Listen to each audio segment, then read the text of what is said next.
Life in your early 30s. Man, I can finally see why they say it's your prime years. Honestly, I didn't understand at first, but it's been kind of lit. And when I say that, I mean, I finally know who I want to be in my life. I know the type of relationships I will actually want to embrace. And, as far as my career path, I'm still figuring out how to get there, but I know what I want to do with my life.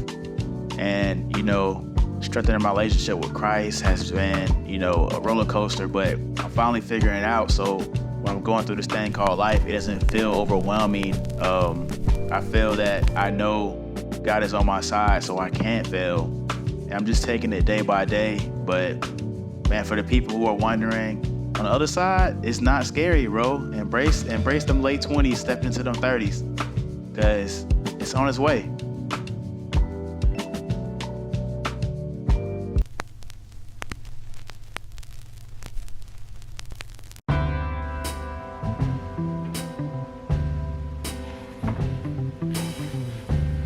Yo, what's good, family? We back, man. And you know what? It is my 2-year anniversary in my crib, which is so crazy. But I want to talk to you about taking a leap of faith. And for many people, that means a lot of different things. For me, it means trusting in my Father that He won't steer me wrong. That He'll always have me exactly where I need to be. And if I'm not supposed to be there, He'll remove me. So, we can refer back to Mark 4, that whole chapter. And this is, where Jesus goes to speak to the people. It's such a large crowd that He's speaking from the boat. His disciples are asking Him why He's speaking. And, the Bible is full of riddles, and it's for you to uncover. You can't read the Bible like a textbook, because it's not a textbook. It's actually, you got to read it spiritually, not, in your flesh. So, Jesus speaks about having the faith of a mustard seed, and He wants His disciples to understand really where He's coming from. And this is coming from my opinion. Like I said, when you're reading the Bible, it's God gives us different perspectives. Life is about perspectives. But in this situation, He's taking them out to sea, and this storm starts. And Jesus is taking a nap, relaxing, and His disciples are freaking out. They're like, "Oh my God, why are these waves doing this? We're gonna drown, we're gonna die." And they wake Jesus up, and they were like, "You don't care about us? You don't care if we drown? We your people." And God was like, Jesus was like, "If you believe in me, relax, I got you. Have I failed you? We good." So He said, "Quiet, be still." And the storm completely stops, the waves stop, everything is at peace. And they're just at shock, they're like, man, even the waves listen to Jesus. You gotta have that faith, taking a leap of faith. Don't be scared, what's going on in this world. Don't follow society, whatever God says, you gotta stand on that, man, because He's never gonna leave you or forsake you. He speaks about having the faith of a mustard seed. A mustard seed is one of the smallest seeds, but can grow one of the largest trees. And so taking that leap of faith is something I had to do personally when I decided to come out here and relocate to Atlanta. And I didn't know what was in front of me, and it wasn't easy. But here I am 2 years later in my crib. And I actually been for 3 years, but 2 years in my crib. So here we are. Man, I remember just being back home in Jacksonville, and honestly feeling like I just wasn't getting the most out of the city. Unfortunately, Jacksonville is home, but it's also real slow. It's a real slow place. So for me, like I said, I wasn't getting the resources that I needed. And I just felt like I could just be doing more of my life. And I've always wanted to somewhat move to Atlanta. It used to be Chicago, but I don't do too well in the cold. So I was like, man, I gotta make something shake. So it just happened to be an opening at my job in Atlanta. And I remember my homeboy coming to tell me, he like, "Yo, I know you've been wanting to go there. It's an opening. It's like I think 10 or 11 spots." So I called my dad. I'm like, "Yo, Dad, I'm thinking about moving to Atlanta." Real spur of the moment. He like, "Shoot, I think you should just go for it. You've been wanting to go there for a minute." And I just put in for the transfer. And it was literally a quick process. If I remember, I put in beginning of September, maybe the first week of September. And my first day was October 11th. So it was just quick like that. And I was here. But yeah, just wanted more out of life. Wanting to really chase my dreams. As y'all know, I am a fashion designer. And I just love just being in the art community. I'm a creative through and through. So I was just like, man, it's time for me to get up out of here. It's time for me to branch out. I wanted my cousins to be able to see that there's more going on, and just wanted more for myself, bro. Like, that's really what it was, honestly. Just wanted more for myself. But it wasn't easy. It was not easy. I ain't gonna sit here and lie to y'all. Finished getting ready.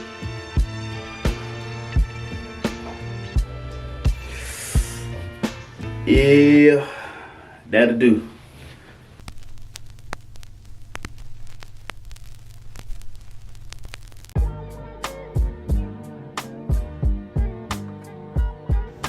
What's up, y'all? We back in front of the crib as always. I know my neighbors be like, buddy, always be outside with that camera.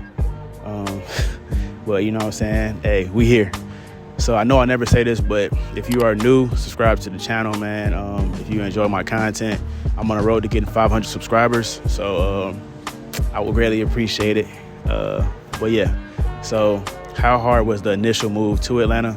It was pretty easy because when I first moved out here, I was staying with some friends. Shout out to those boys. Y'all know who you are, man. Y'all helped me buy this crib, man. Let me stack my bread. I appreciate y'all. I love y'all for life, and whatever y'all need, I always got y'all. So yeah, I moved out here. It was fairly quick. I just had like 2 bins and like, essentials like shoes, whatever I would need on the daily. No furniture stuff. I put all that stuff in storage. But it took me about 5.5 months to find this crib. And honestly, when I first moved out here, my initial mindset was to get an apartment. But my friend who I was staying with was like, bro, the pandemic we were actually still coming out of the pandemic in 21, late 21. The world's opening back up, so it wasn't over.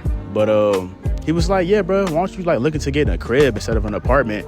Apartments are already high, rent was high. I think, with the homes, interest rate had been up and down, but I think I locked this spot in like 5%, which isn't too bad. But my mom actually found my first realtor. Her name was Maya. Can't remember her last name, but really sweet lady. She was younger, but I had to end up firing her, unfortunately, because she wasn't like, I don't think she specialized in my price range, which wasn't too high. And that's cool, but she's still great at her job. I just had to go in a different direction. She kind of had me going through these programs that I feel like I didn't need to go through. And pretty much every home that I was putting in for, I was getting outbid. And she was telling me I could only bid for like 1 home at a time, which wasn't true. But I ended up firing her and linking up with my boy Julian. Shout out Julian, that boy is crazy, but very hard worker, dedicated about all his work. He get the job done. Shout out to Bubba for actually introducing me to him. But he actually helped a lot of us get our cribs. Bubba, my boy Josh. So shout out to Julian, man. Crazy. That boy is full of energy. But he will be up 2 o'clock in the morning, 3 o'clock in the morning, sending you spots. If you lose a bid on a house, he will put in a counter offer, following up, making sure, the person who did win the bid didn't go through with their offer, you know what I'm saying? So you can try and get the crib. But great guy. Crazy enough, this crib that I'm at right now, was the last place I put a bid in for with my last agent, and I didn't get it because she had me going through that program. And I'm not exactly sure how Julian, knew about this crib, but he presented it to me. I'm like, bro, I know that crib. I know I put an offer for that crib. And little did I know, it was mine. It was waiting there. It was waiting for me. I guess this is where God wanted me to be. It's a great neighborhood. It's cool out here, real quiet, But that's how I got this crib, and it took me like 30 days to, go through the closing process. Did a walkthrough with Julian and Bubba. That was cool. Only problem I had when I came in here, the window was actually bust open. I guess you have squatters, which is normal. Nobody was in here, which was cool. But shout out to Julian again, because he actually paid for that window to get fixed. He gave me the extra $500 to get it fixed. So, hey, man, that's love. I would definitely highly recommend him, and I'm going to drop his Instagram and all his information below. But that was the initial moving process. Now we'll talk a little bit more about actually going back to Jacksonville, getting my stuff and bringing it here. And that was a whole different story. Now that was, crazy. All right, now this is where it got crazy. So the day or the weekend I was moving, I had to rent a U-Haul truck, or a Penske truck, my bad. So I ended up, and for those who don't know, when you're moving like cross country or moving to a different state, you're better off getting a Penske truck over a U-Haul. In my opinion, it's just a little bit cheaper. So I fly from Atlanta to Jacksonville that night. I think it was like maybe like a Friday night or something like that. And the next morning I go to Home Depot to go rent the Penske truck, and I can't find my ID. So blessing, me and my pops got the same name. So we go inside, he goes to rent the truck for me. And basically the people say, yo, you're on the do not rent to list. So I'm like, what you mean? It's like an incident happened in like 97 or 98. And basically we can't rent to you. So that was a whole different process. I had to go online and talk to some guy, and basically it took me on the whole process of getting me off that list, because it wasn't us. It was like a Michael Anthony Simmons. But we got that figured out. Go back and there's bugs out here. Go back and finally get the whip. And I remember that I can't remember my passcode to get into my storage unit. So that was a whole different story, man. So the day I had to move, which sucks, my homeboy's actually gonna help me move my stuff into my storage unit, and I would have just been able to head out that morning. So the next day, I ended up having to pretty much wait outside until somebody came through the gate, and had to like rush through the gate to go get in my storage unit. And it's even worse because you have to like get through the gate, but every time you go through a door, you got to put in your passcode, and I could not remember it to save my life. And the office was closed on the weekend, so that made it even worse. So finally get a chance to, get in there and grab my stuff. My brother was supposed to be there. He was running behind him and his homeboy, so it was just me and my pops. Brother got there around the end of the of us moving everything, and then we finally hit the road. Get to Atlanta. Moving everything in the crib was smooth as can be. Now, I'm thinking the Penske truck's supposed to go back maybe like, I think, what was it, like 2 days later? But really, it was the next day. Man, they charged my car like $100, and I think an extra $150. It pissed me off, dog. So had to pay that. And I hate telling this part of the story. So I actually had to, the day I think I was taking it back, the day I was taking it back, it was raining. And this guy, maybe like two doors down, who don't live here anymore, he used to park in front of my drive, or in front of my mailbox. And that's normally where I would put my car at. And he was parked there, so I had my car in the driveway with the Penske truck. Tell me why I was getting ready to pull out, and I didn't want to hit the mailbox with the Penske truck. I ended up hitting my car, bro. Tore it up, bro. Tore the side up. And, that just was horrible. And that was like the start of like all the mess that started happening with me moving into this crib. Yeah.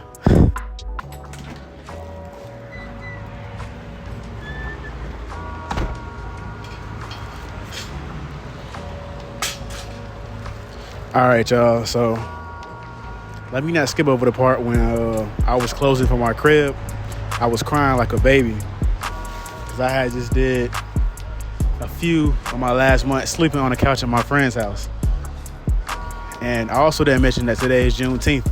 So all of my black folks, happy Juneteenth. But yeah, man, I cried like a baby, man. That was a great day. I had my brother-in-law on the line with me because my sister and him, they bought their crib literally like a month after me. But that was a beautiful day. Signing the papers, it didn't take very long like I thought it would. I was there maybe like an hour. But it was super cool. It was quick, easy. And yeah. So to buy a crib, your credit score needs to be at least a 620. Of course, you don't want to have any like credit card debt because it's going to mess with your approval rate. Other things that mess with that would be like your student loans. So your debt to income ratio needs to be low. That debt needs to be low as possible. bag about to fly away. But outside of that, yeah, getting pre-approved from your loan, your lender, and then as well as finding you a realtor. And outside of that, it's not smooth sailing because you still got to find a place. But in that process, you don't want to use your credit card at all, and your realtor will tell you that. But, with buying a crib, man, it's a lot of perks. It's a lot of pros and a lot of cons. So we're going to get into that as I clean this grill.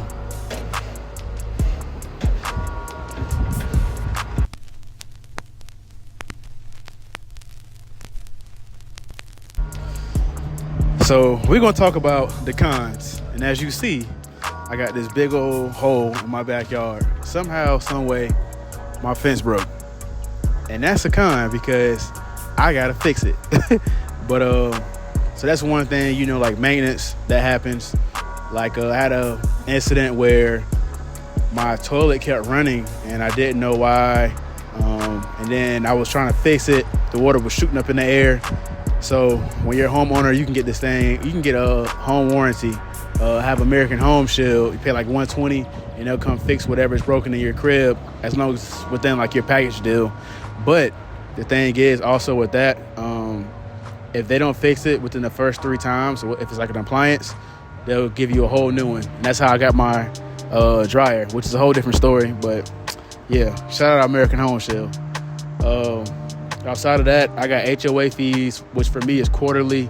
They do, cut all the grass and get all the leaves during the wintertime when the leaves fall.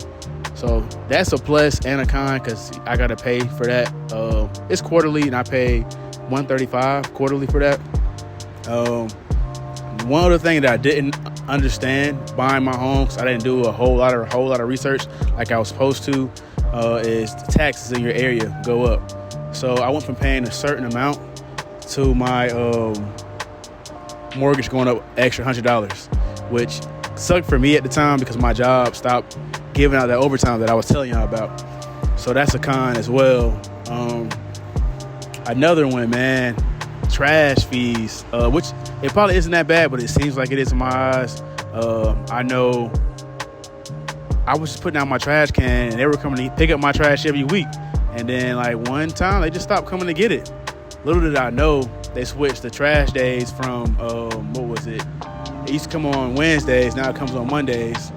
Well, I started paying my trash fee, and then this is like, I think every 3 months you got to pay for it to get renewed.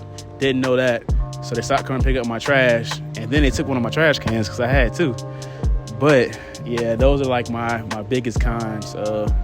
Outside of that, man, it's really cool having a crib. Let's get over to these pros of having a crib. All right, y'all, so we're in a different location. We're actually back home in Jacksonville at the beach. So before I left Atlanta, I was talking about the pros of having a home. My biggest pro for me personally is probably being able to host events at my house. When I was growing up, unintentionally, my grandparents, really my granddad's always did that, had Christmas and, just holidays at the house. It was never like, oh, we here this year, we're over there. It was always my grandparents' house. So I love just being able to host events, have my friends over, give them a chance to kind of just get away from like reality and real life and just have fun. And outside of that, I enjoy paying towards something that I can own one day, I can give to my kids and, make other income from. So those are probably my biggest pros. Because I have a townhouse, I don't have to cut my grass. They cut my grass for me. That's cool. When the leaves start to fall, they pick up the leaves. My HOA is not too crazy. They don't go overboard, so that's cool too. But other than that, it's been pretty cool having a crib. I love that I can also, like, my parents come in town, my siblings, they can come stay with me. They don't have to get a hotel. That's a blessing. So those are probably my biggest pros of having my own, or owning my own house.